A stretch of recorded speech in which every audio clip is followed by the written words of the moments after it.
Hello everyone, welcome back. Whether you've been following me since the earlier videos or you've just only discovered Dita's Fiverr, I'm so glad you're here. This episode also marks the beginning of a new or something new. Along with this new chapter for the channel comes a new podcast named Behind the Fiverr, a space where we'll go beyond finished projects and patterns to explore the stories, ideas, challenges, and creative process behind every stitch. But we'll talk about works in progress, design journeys, behind the scene moments from photo shoots, pattern development, creative experiments, and from time to time, I'll probably be able to join by fellow makers from the crochet community. And if you've wondered what happens before a pattern is published, then you're in the right place. So, welcome to Behind the Fiverr. Now, let's begin with a story that inspired this podcast in the first place. Today's episode is a very special one because I'm finally sharing the story behind one of my crochet designs, the Pnina Shawl. To be honest, this is an episode that I've wanted to do or to record for years. I've made several attempts to tell the story. I've outlined it, planned it, and even sat down ready to hit the record button more than once. But somehow, life always had other plans. Between work, teaching, family responsibilities, graduate studies, this episode kept getting postponed. But today, we're finally doing it, and perhaps that's fitting. Because if there's one thing the Pnina has taught me, it's some things simply takes the time they need. What many people don't know is that the journey of Pnina began back in 2020 during the pandemic, but the pattern was released until May last year. 5 years. 5 years filled with our almost 5 years. Yeah. Or 5 years, sorry. 5 years. 5 years filled with inspiration, creative roadblocks, abandoned prototypes, unexpected breakthroughs, and lessons that shape not only the shawl itself, but also me as a designer. So today, I want you to take behind the scenes, whether you're a crocheter, an aspiring designer, or simply someone who enjoys hearing how creative projects come to life. I hope you'll find something meaningful in this story. Instead of just telling you the story in a strict timeline, I thought it would be fun to answer in 10 questions.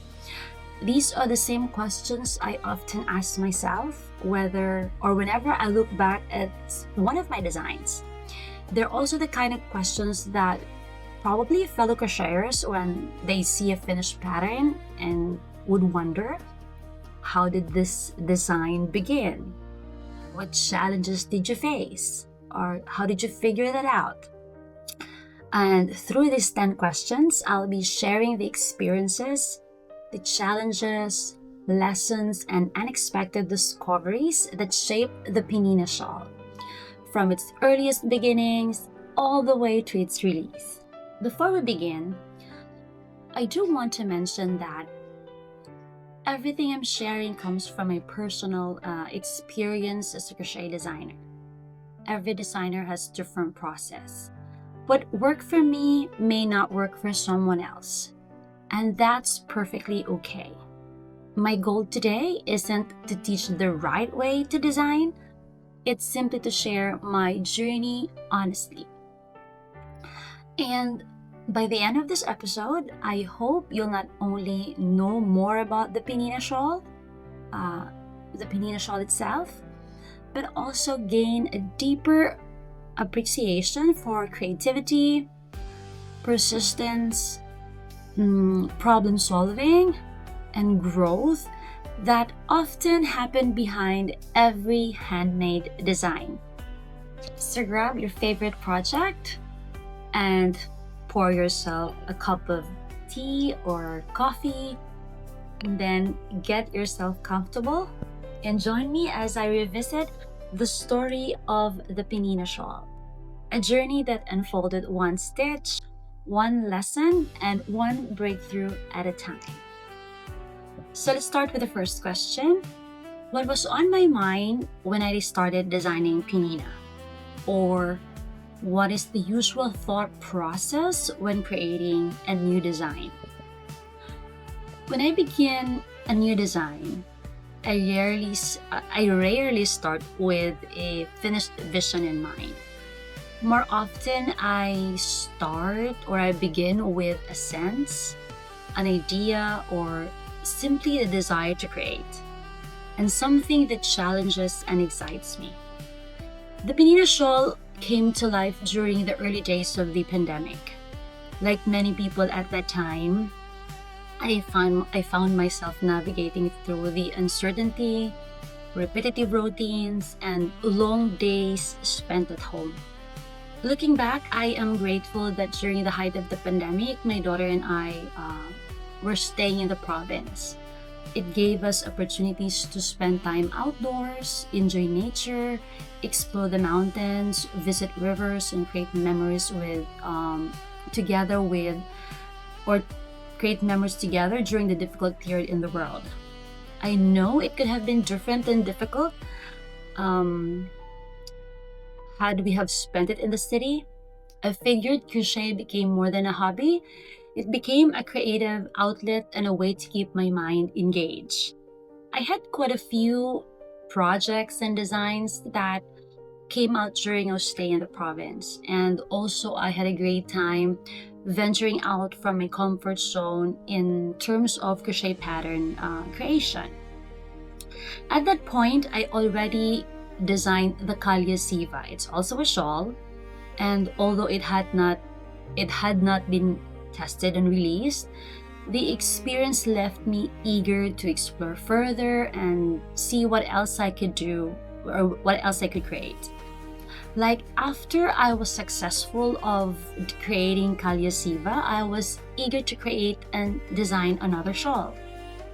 When I started designing, one of the first things I would ask myself is that what element I want to showcase. Is it a stitch, a texture, a construction technique? And for the Pnina Shawl, I knew I wanted interesting stitch details that would capture attention and keep the crocheting process enjoyable. And from there, I began searching the inspiration,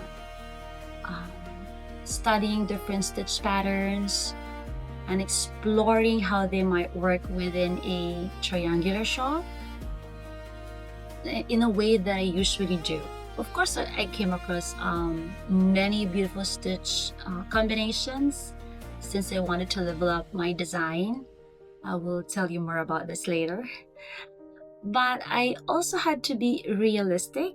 My skill as a relatively new designer, it wasn't enough for a stitch to be beautiful.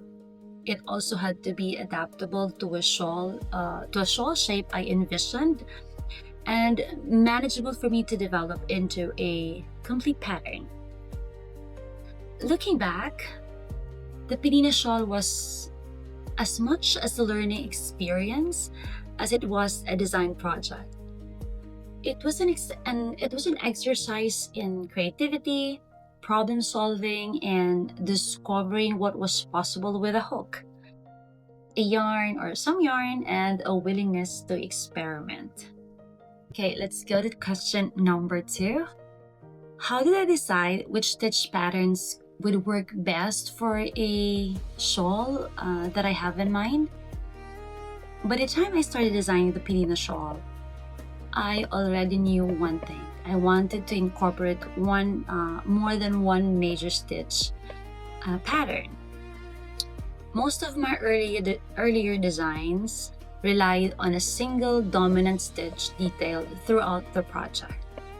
While there is beauty in that simplicity, my experience designing Kalya Siva encouraged me to explore the creative possibilities of combining multiple stitches or multiple stitch patterns within a single design. And as I searched for inspiration, I came across many beautiful stitch patterns. The challenge, however, is that was not finding the attractive stitch or attractive stitches. It was finding stitches that would work together within the vision that I had for the shawl. So when evaluating the stitch patterns, I consider several factors. First is that I would ask whether the stitch combination or the stitches complemented each other visually.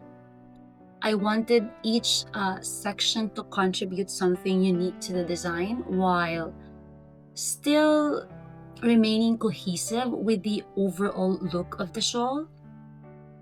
Second, I considered how the stitches would function within a triangular construction because that's how I do my shawls. Some stitch patterns are beautiful in their own but difficult to adapt to the increase in shaping required in a triangular shawl. And then third or finally, I paid close attention to the stitch counts and transition between sections. Since I was still a relatively new pattern designer at that time, I would prefer combinations that would require minimal adjustments when transitioning from one stitch pattern to another. And if modifications were necessary, they needed to be manageable and not disrupt the flow of the design. And ultimately, the stitch patterns I selected for the Pnina Shawl were chosen not only for their beauty, but also for how well they work together.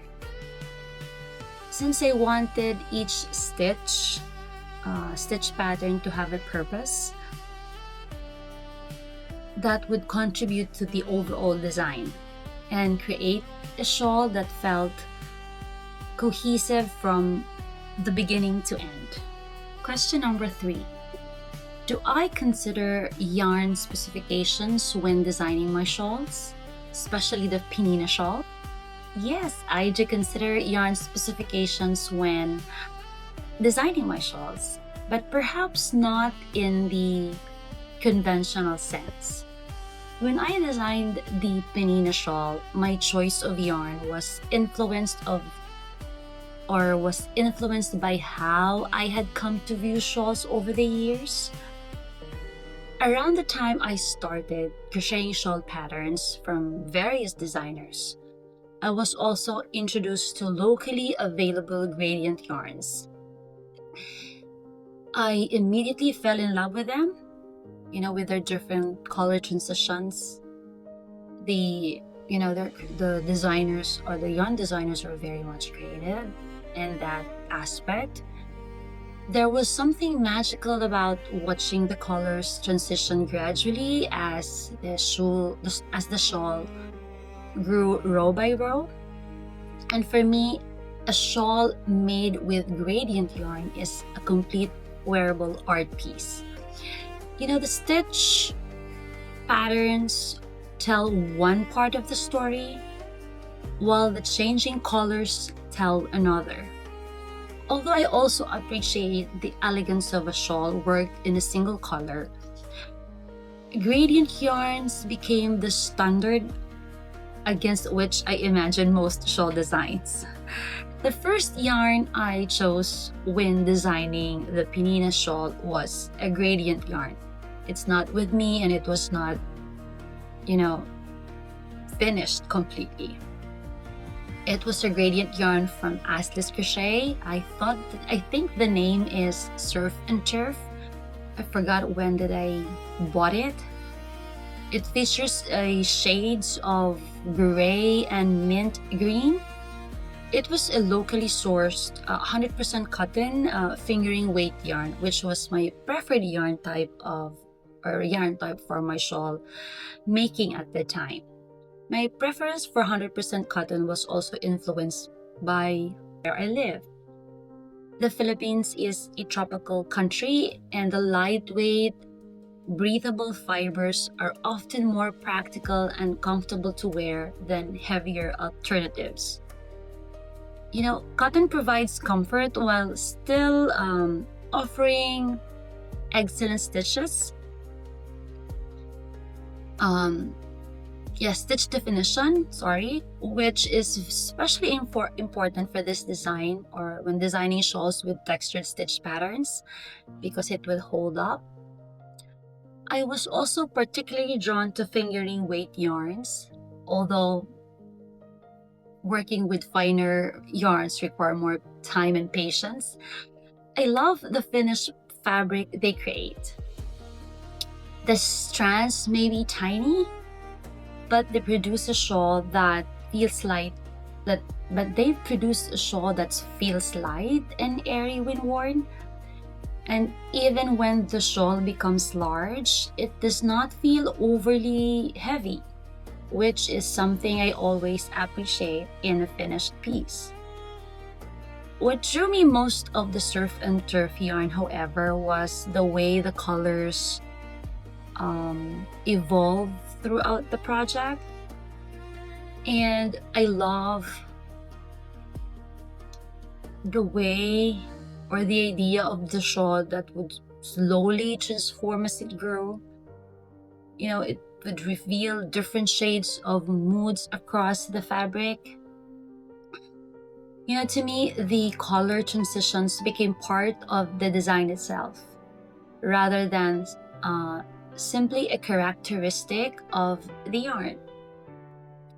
Although this particular version of the Pnina was eventually frogged and, like what I've said, it no longer exists.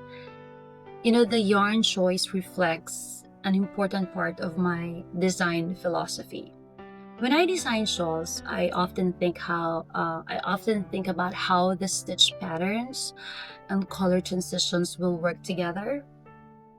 And I want the stitches to tell one story and the yarn colors to tell the other story, or to tell another story. That would somehow create a finished piece that feels cohesive and visually engaging. And looking back, the surf and turf yarn represents not only the beginning of the Pnina Shawl journey or Pnina Shawl design journey, but also a period when I was discovering my own preference as a shawl designer and embracing the creative possibilities offered by gradient yarns. Now let's go to question number 4. What was the first major problem I had encountered while designing Pnina Shawl? Every designers, I believe that they would encounter problems when designing a crochet piece. So as excited as I was to see the design taking shape, the first version of the Pnina Shawl quickly reminded me of a problem I had encountered while designing Kalyasiva.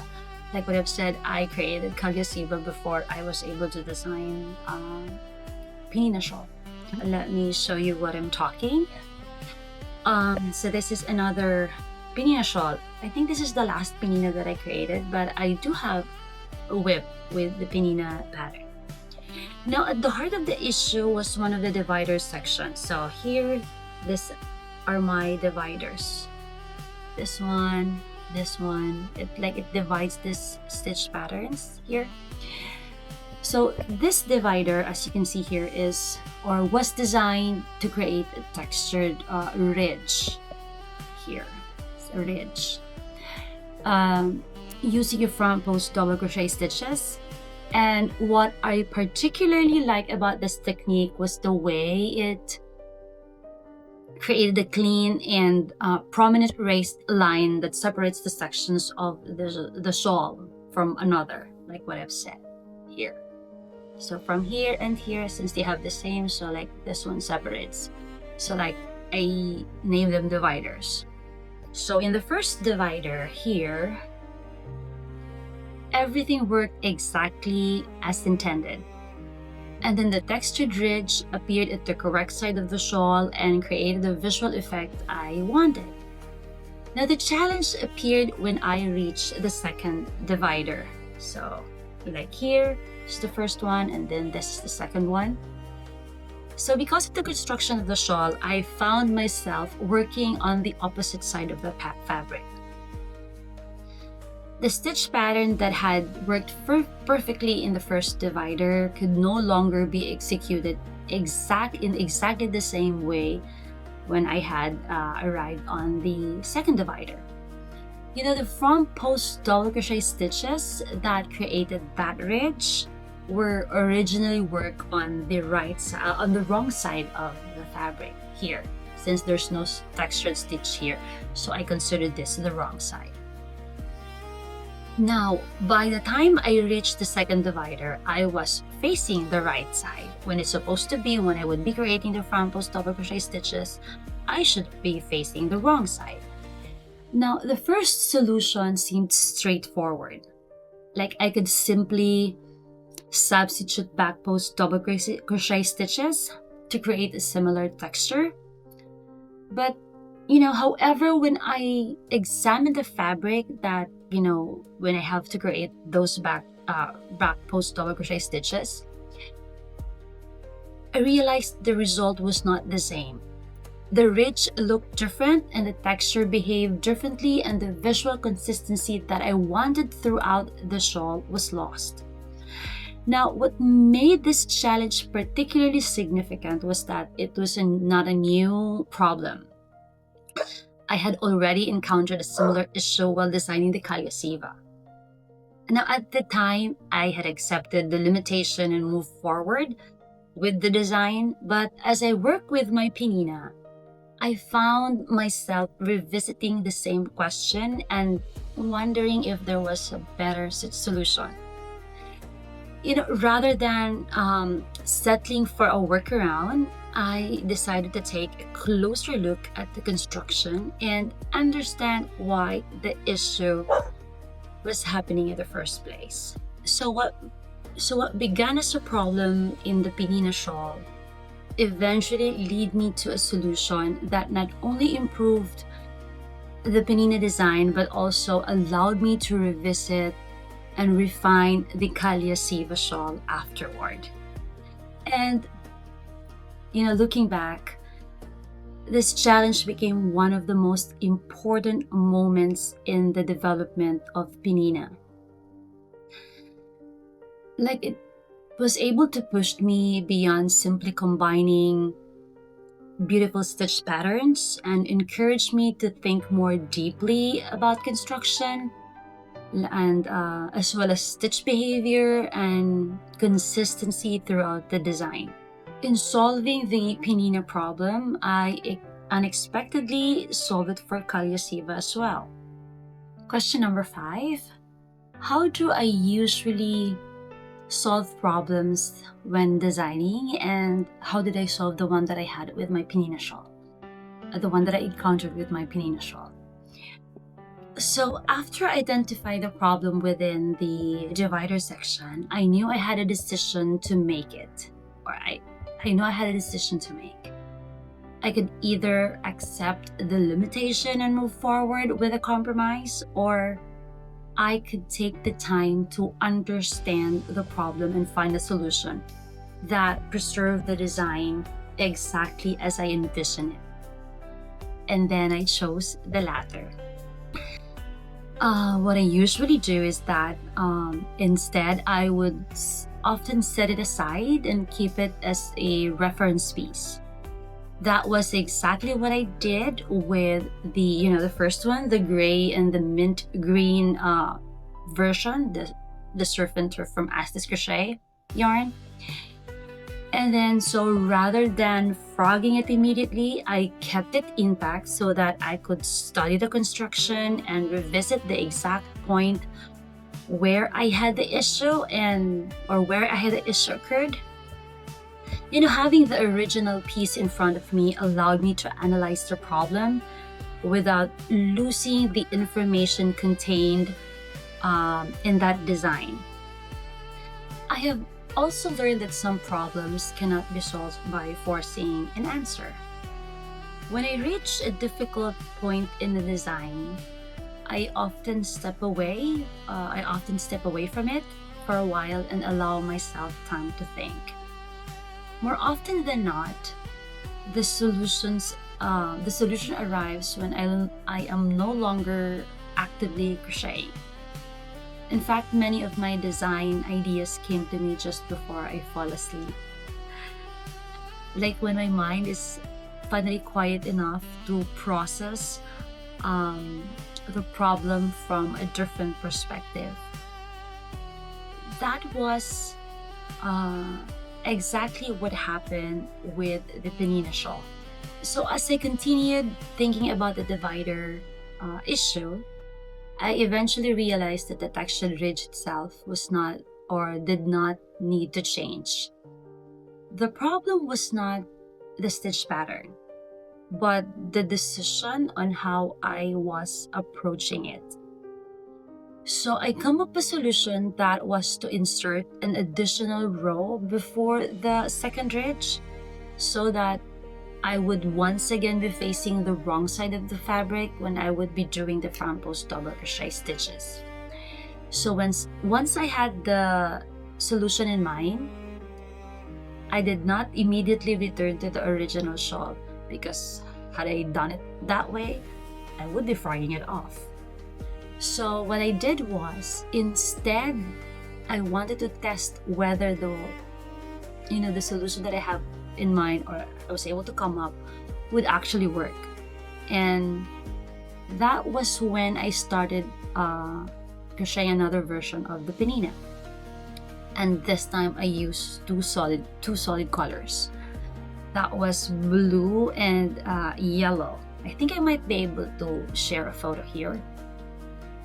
And because I still have to look for it. So unlike the original gray and green or the mint green shawl, this version allowed me to focus entirely on the construction and verify the modification behaved exactly as I was expecting.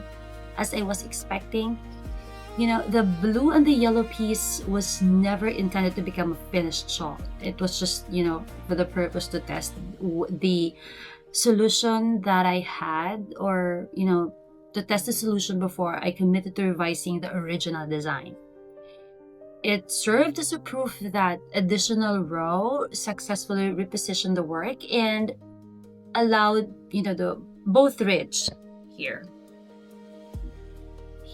this one and this one within the divider to maintain the same texture and visual consistency. And what pleased me most is that how discreetly the solution integrated into the design. The additional row blended naturally into the shawl and did not disrupt or interrupt the visual flow of the divider. It solved the construction issue without compromising the appearance I had envisioned from the beginning. So if you decide to make the Pnina Shawl yourself, you will be able to see the small details that may seem insignificant at first glance, but it represents hours of observation, experimentation, and problem solving behind the scenes. So every row has a purpose.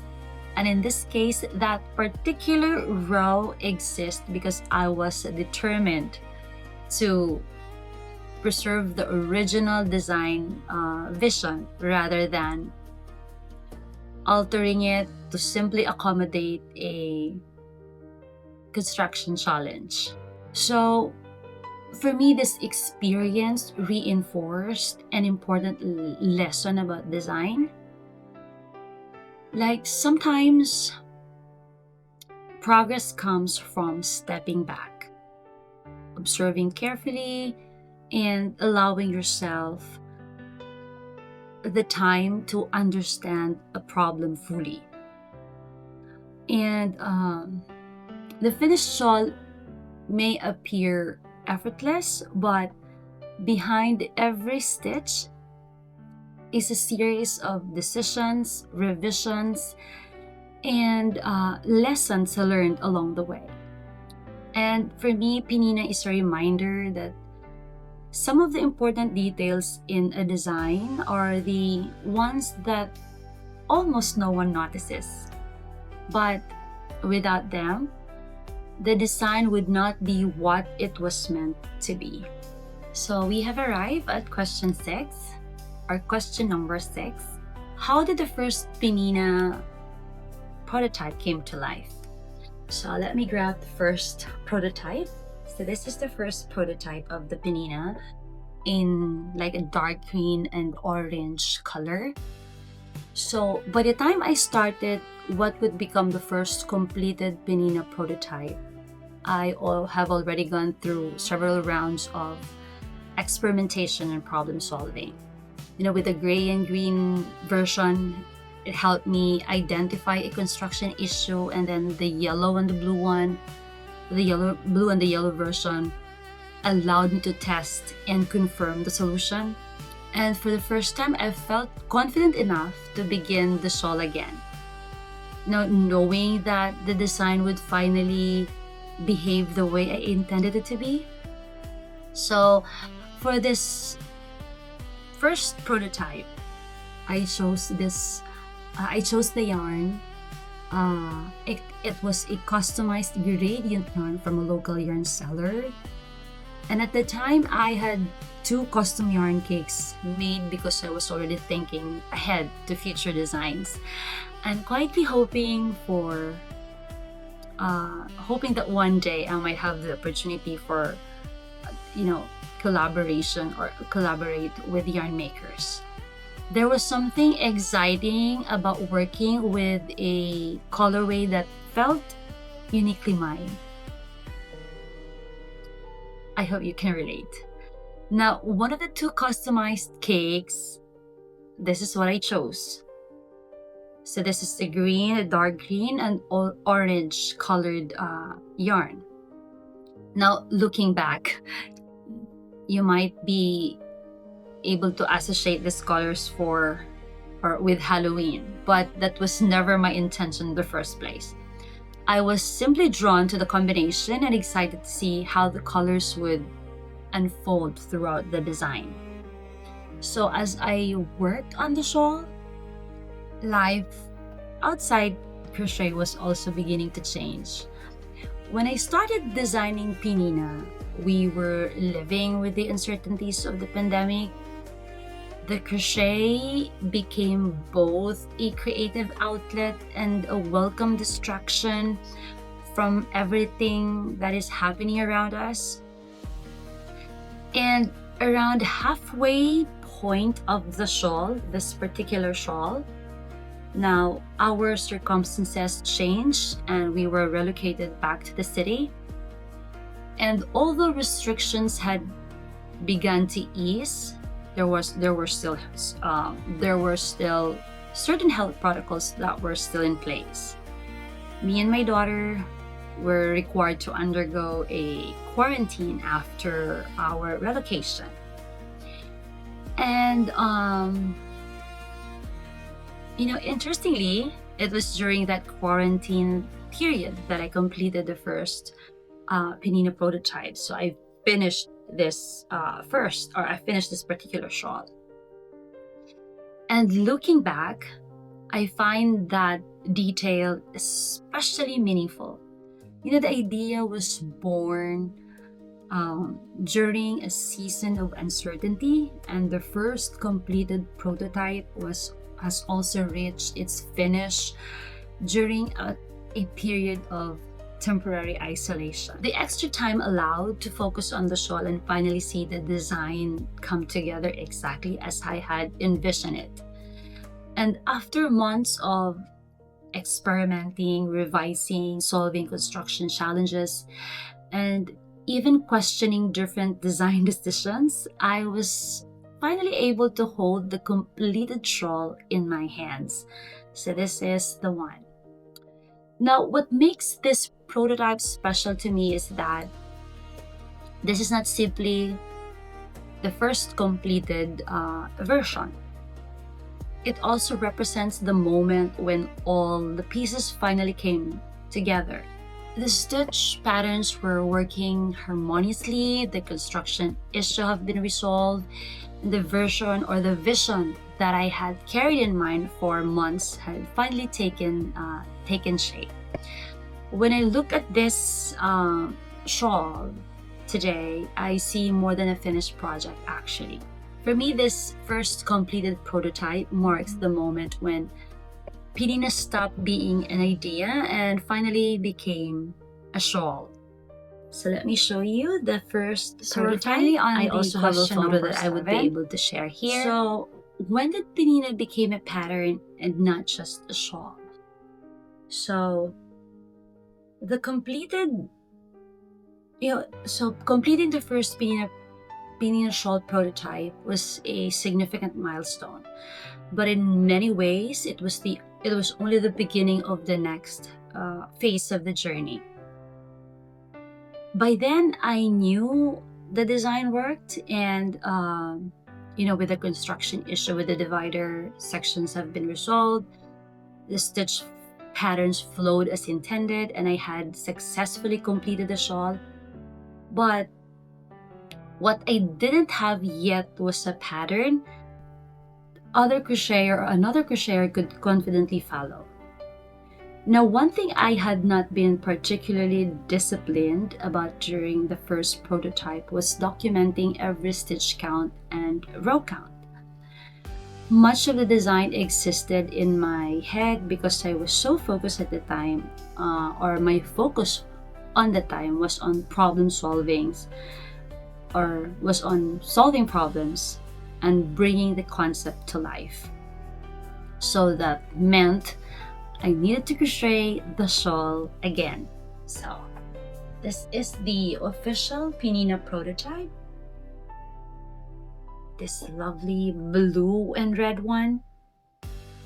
Now this second version became what I considered the official Pnina prototype because it was created alongside the writing of the pattern itself. And one aspect of the design process that has remained consistent over the years is that I prefer to write while I crochet, rather than finishing a project and attempting to reconstruct the instructions afterward. I document the pattern as each section develops. And for me, this approach allows me to experience the pattern from the perspective of the crocheter who will eventually purchase it. And as I work through each row, I naturally begin asking questions like, are the instructions clear? Do the stitch counts make sense? Are the transitions made easy to follow? Would another crocheter arrive at the same result without confusion? And at the time, I was still learning and growing as a pattern writer. And in many ways, I still am. I know there would be things I might overlook, which is why creating another prototype while writing the pattern felt essential. It allowed me to verify the instructions, confirm the stitch counts, and identify areas that needed improvement before anyone else attempted the design. And it was also this stage that I made one final decision to change I made one of the final design changes of the shawl. Now, the first completed prototype, so this one here, while I was rather happy with simply with the tassels on the edge, while I was happy with the overall design, I eventually felt that the shawl deserved a more intentional finish. So the body featured multiple stitch patterns textured dividers and carefully planned transitions. And I wanted the edging to reflect the same level of the thought and detail. And designing the edging became one of the biggest challenges in completing the pattern. I wanted something distinctive yet harmonious, an edging that would enhance the design without overwhelming it. There were certainly moments when it would have been easier to keep the tassels. I just have to cut the yarns and then attach it on the edge. And, consider the shawl finished. But one thing I have learned about myself as a designer, is that I believe a design can be improved. And I find it difficult to leave it alone until I have explored every possibility. And eventually I found the solution I was looking for. Even now, let me show you the edging here. This one, it's very pretty. Now, even now, the edging remains one of my favorite features of the Pnina Shawl. It adds movement, character, and a unique finishing touch that helps the entire design. And for me, it became the detail that completed the shawl. Now, let me talk about the yarn that I chose for this prototype. This was, the yarn was bought but not originally intended for Pnina. Like the first prototype, it was a locally sourced 100% cotton fingering weight yarn, gradient yarn. And it came from a yarn haul that I purchased after we settled back into the city. The decision to buy yarns that time was simply to replenish my stash and explore new sources of beautiful gradient yarns. And at the time, I had recently discovered the seller Stitches and Beyond by JK on Shopee. And I was able to purchase 3 gradient yarn cakes from one of their collections. And among those yarns, one immediately stood out to me, and a stunning gradient yarn that transitioned between, these red, maroon, teal, and then dark blue. The contrast between these colors captivates me, especially with this teal one here. This one, it really pops out, the steel seemed to glow against the richness of this maroon, the dark maroon and the dark blue. After it, it creates a combination that felt both vibrant and elegant. And long before I chose it for Pnina, it had already become my favorite from the haul. So when the time came to create the official prototype, this yarn seemed like the natural choice. But what surprised me somehow was how the yarn beautifully complemented the design. Although the stitch patterns remained exactly the same, the gradient yarn transformed the overall character of the shawl. Certain textures, appeared prominent, like here. This one here. It's being highlighted because of the color of this portion here. There are dividers that appear more dramatic, and the color transitions added another layer of visual interest that I had not anticipated. This is one of the reasons why I continue to love gradient yarns. The pattern may stay the same, but every gradient tells a different story. Different color transitions highlight different details and create completely unique interpretation of the design. In many ways, the yarn added its own artistry to Pnina. The stitch patterns provided the structure, while the colors brought another dimension to the finished shawl, or to the finished piece. And looking back, you know, this official prototype, Pnina prototype, became much more than another shawl sample or sample shawl.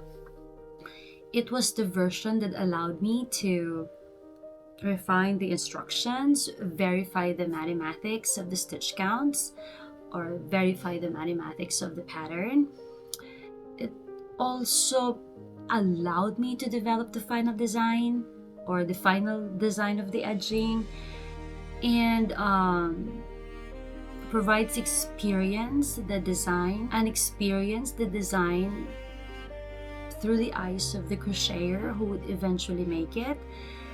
And the first prototype proved that the shawl could be made. Now, the official prototype moved from the proof that the pattern could be written, followed, and shared. For me, that was the moment when Pnina finally became a crochet pattern. Now we're on question number 8. What was it like having my patterns tested, especially the Pnina Shawl? You know, to be honest, having patterns tested is something that has always made me nervous. Always, not just before, but still I would be nervous. You know, regardless of the design. And Pnina was no exception to that. No matter how much time and effort and thought you have invested into creating a pattern, there is always a certain vulnerability that comes with allowing other people to see it, or allowing other people to see it, follow it, and evaluate it for themselves. Up until that point, I understood every decision behind the design because I was the one who created it. But once the pattern is placed in someone else's hands, they have only the written instructions to guide them, and that can be intimidating. There's always that little voice behind or in the back of my mind asking, what if I missed something? What if a section is not as clear as I think it is? And also, what if the pattern does not make sense? Or what if the pattern only makes sense because I am the one who designed it? So with Pnina, those thoughts even felt stronger because I knew exactly how much work has gone through in creating it. And by the time the pattern reached testing, it had already gone through multiple prototypes, design revisions, and construction challenges, and even countless hours of writing and rewriting instructions. So Pnina was much more than just another shawl pattern to me. It somehow represented a significant part of my growth as a crochet designer. Over the years, I have learned that pattern testing is not about proving that a pattern is perfect. It is about making it better. And so once I began looking at testing that way, my perspective changed completely. Like, instead of seeing testers as people judging my work, I started seeing them as my collaborators. They were helping me experience the pattern from a perspective I could never fully have myself. And After all, I already knew how the design was supposed to work. The testers did not. Like, they followed the same pattern exactly as written. If they encountered confusion, asked questions, or pointed out areas that needed clarification, those observations became invaluable.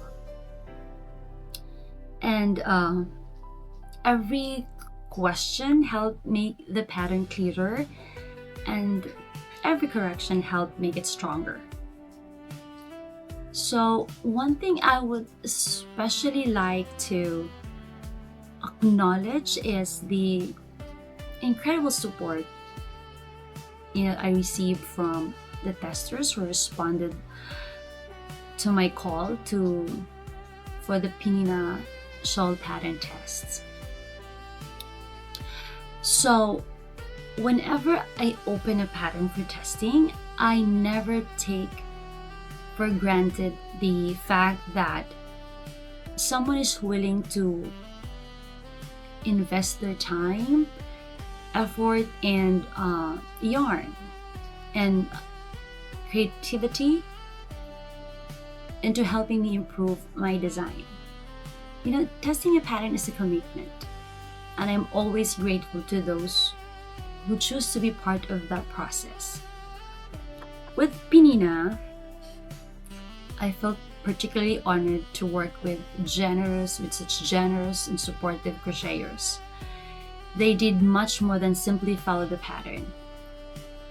They shared thoughtful suggestions, asked important questions, and helped me see the pattern from a perspectives I could not have seen on my own. And in many ways, they helped me improve not only the pattern itself, but also the way I wrote patterns in general. So I have this one suggestion from a tester that especially stayed with me, that involved the yarn requirements for the shawl. That's very, very important. At the time, I had written in the pattern that any cotton yarn could be used. However, I had not provided estimated yardage requirement for different yarn weights, nor had I fully understand how different yarn choices could affect the amount of yarn needed to complete the shawl. Now, one of the testers suggested including an option that allowed crocheters to complete the shawl using just a single cake of yarn. And looking back, it was such a practical and thoughtful suggestion. But it was something I had not considered during the design process. Because I genuinely value the feedback of my testers, I decided not to simply acknowledge the suggestion and move on. Instead, what I did, I went back to the pattern and developed an alternative version that could be completed using a single cake of yarn. So that decision ultimately delayed the release of the pattern, or the Pnina pattern. But however, I never regretted it.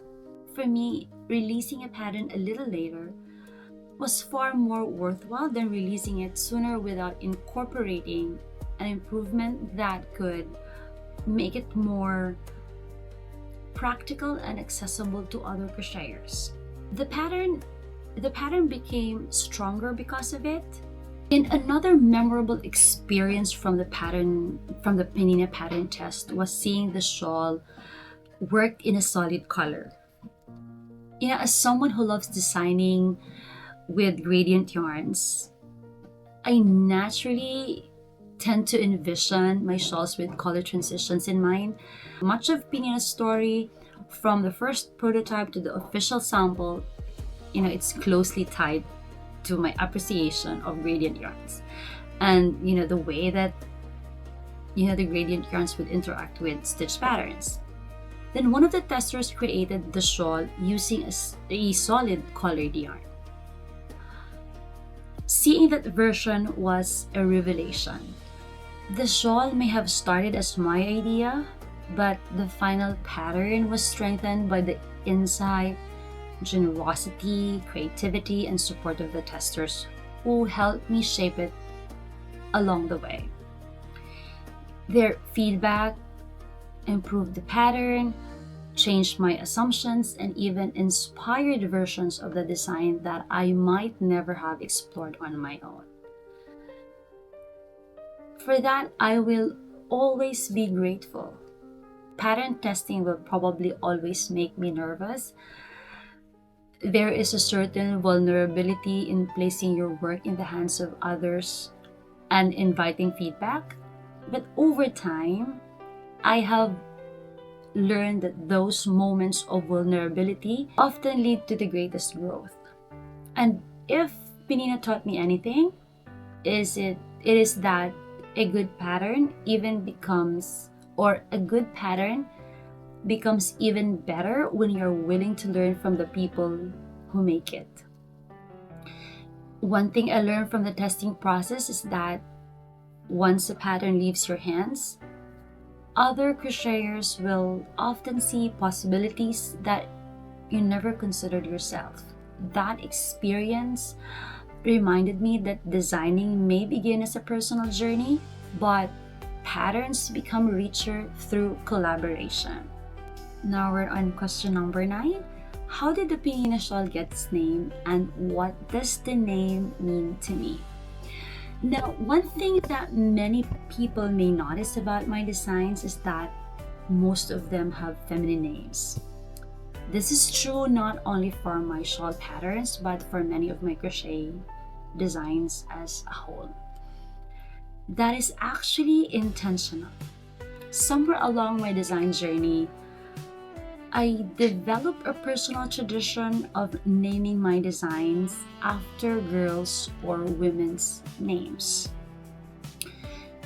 particularly names that end with the letter A. There was no grand reason behind it. At first, I simply liked how they sounded. They felt elegant, memorable, and distinctive. And over time, however, it became more than a preference. It became a creative challenge for me. Whenever I completed a design, I would begin searching for a name that was unique and basically ended with the letter A and had a sound that felt familiar to me. Many of the names I chose are not necessarily Filipino names, but they often have a quality that makes them feel as though they could be. And as I released more designs, finding the right name became increasingly challenging.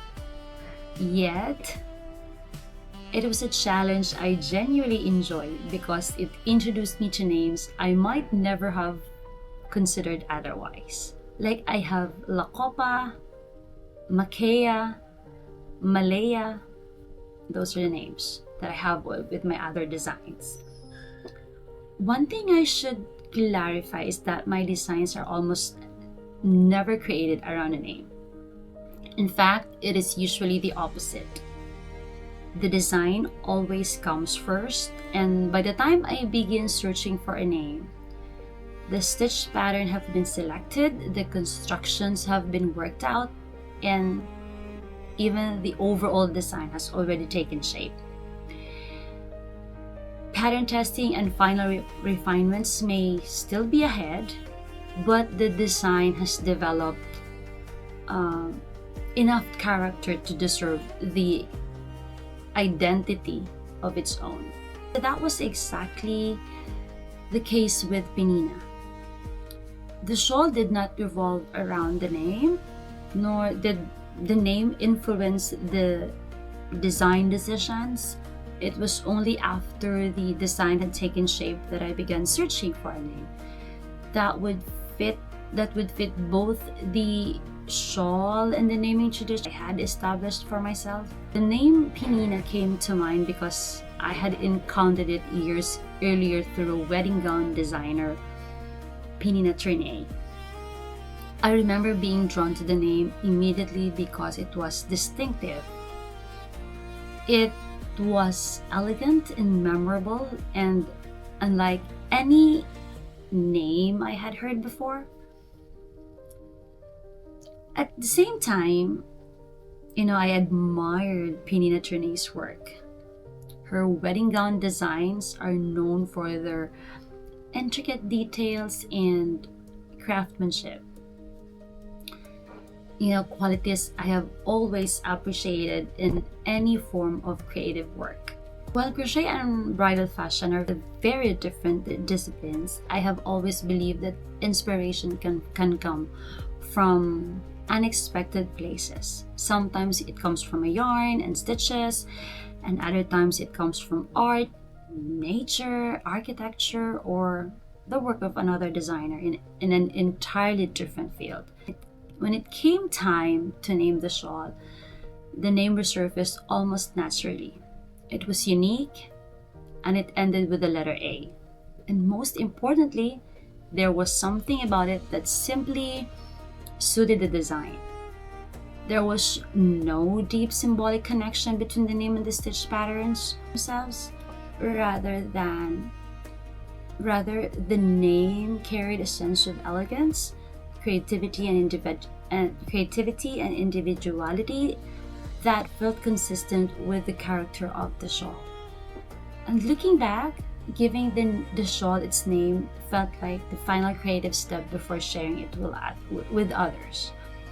And today, when I heard the name Pnina, I think not only the shawl itself, but everything that went into creating it. It's not just the name of the shawl, it is the name of the story that unfolded one stitch at a time. Finally, we are in question number 10.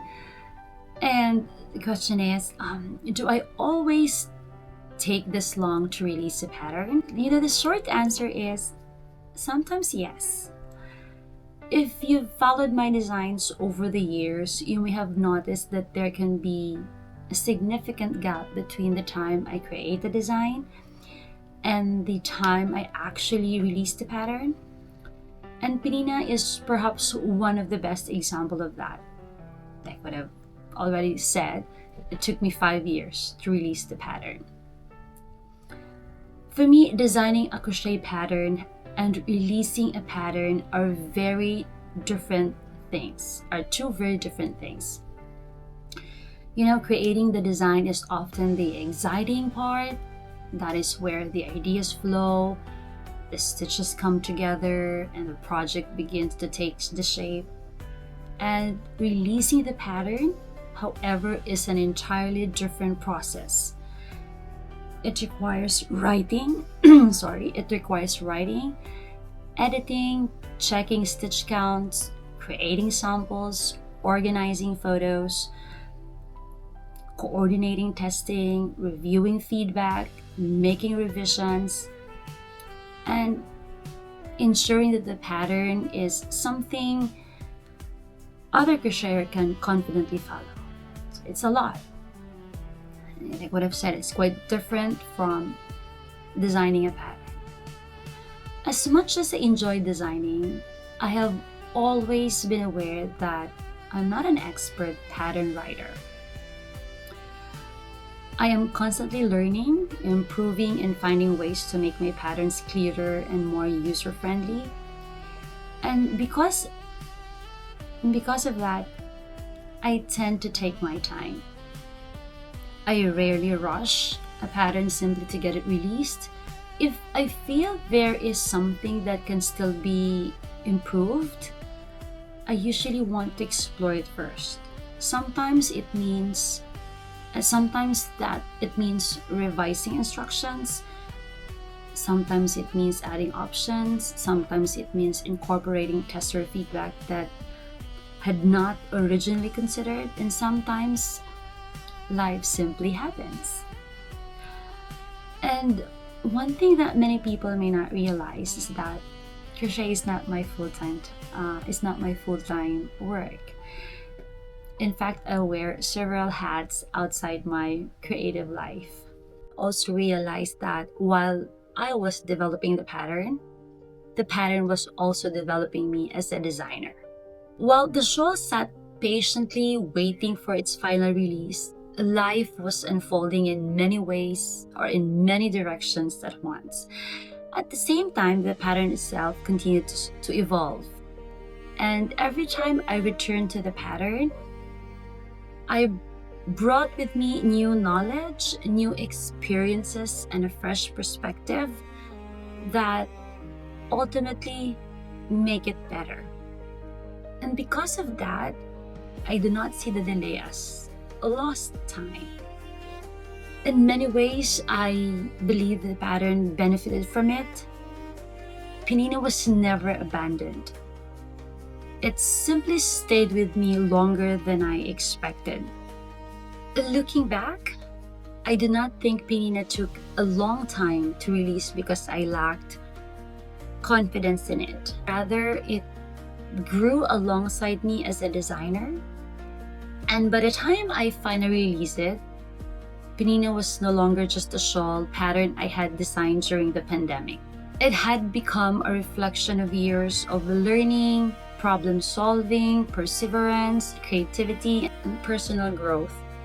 Would I love to release patterns more quickly? Of course. But I have also learned that every design has its own timeline. Some patterns come together quickly and are released soon after they are created. Others stayed with me for years, teaching me lessons and evolving along the way.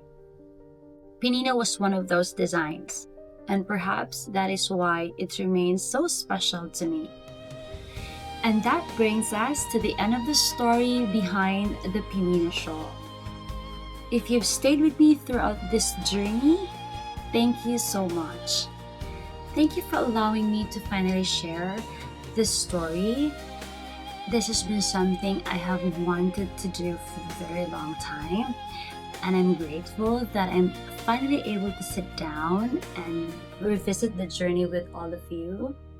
If you enjoyed this episode, let me know in the comments down below. I'd love to hear your thoughts, especially if you ever had a project or a creative project that took much longer than expected, or if you'd like me to share another story behind of my other designs in future episodes. Until next time, take care, stay creative, and remember that every finished project has a story behind it.